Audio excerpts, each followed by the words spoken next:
வழிகாட்டி. பணக்காரன் ஒருவனை கிட்னாப் பண்ணி ஒருவன் கண்களை கட்டி காட்டில் விட்டு விடுகின்றான். வழிப்போக்கன் ஒருவன் அவனுடைய சொந்த ஊரான காந்தாரத்திற்கு செல்வதற்கு வழிகாட்டுகின்றான். கிட்னாப் ஆசாமி அப்புறம் வழிப்போக்கன் ஊருக்கு செல்ல வழியை தெரிந்து கொண்டு அங்கே திரும்பி போய் சேர்ந்ததாக கதை.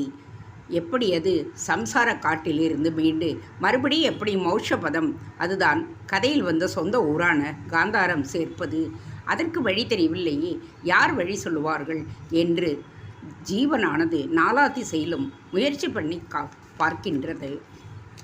பண்டிதனாக மேதாவியாக அவன் ஆக வேண்டும் என்றால் சிஷ்ய லட்சணம், அவனுக்கான யோகியத அம்சம் என்னவென்று காட்ட வேண்டும்.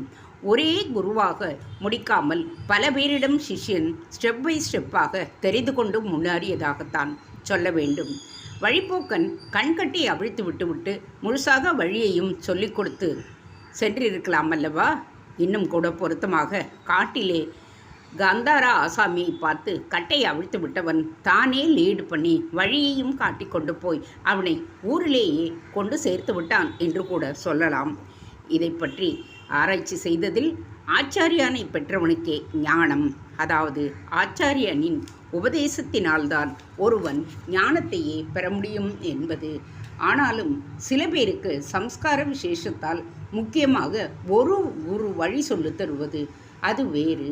ஆனால் பல உபகுருமார்கள் அந்த சிஷ்யனுடைய சாதனா மார்க்கத்தில் ஒவ்வொரு ஸ்டேஜிலும் அவனுக்கு சகாயம் செய்வது என்று இருக்கின்றது. நம்முடைய கதையிலும் சிஷ்யர்களுக்கு முதலிலேயே ஒரு குரு வழி சொல்லிக் கொடுப்பார்.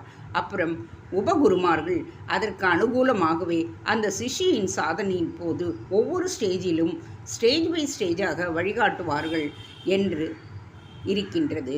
உபகுரு என்று இரண்டாவது ஸ்தானம் கொடுப்பது சமஸ்தானம் கொடுக்கக்கூடியவர்களில் சில பேருக்கு, அதாவது பிற்காலத்தில் மகான்களாகவே ஆனவர்களில் கூட சில பேருக்கு ஒன்றுக்கும் மேற்பட்ட குருமார்கள் இருந்திருக்கின்றார்கள்.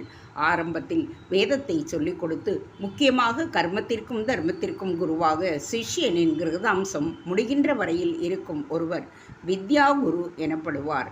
பிற்பாடு அந்த வழிக்கு மேலாக சந்நியாச ஆசிரமம் தருகிறவர் ஆசிரம குரு என்றாகிறது. இன்னொருவர், இப்படி 2 பேர். இப்போது 2 விதமானவர்கள் பற்றியே சந்நியாசிரமம் தந்து பிரம்ம வித்யா உபதேசிக்கும் குருவாக ஒன்றுக்கும் மேற்பட்டவர்கள் கூட இருந்திருக்கலாம்.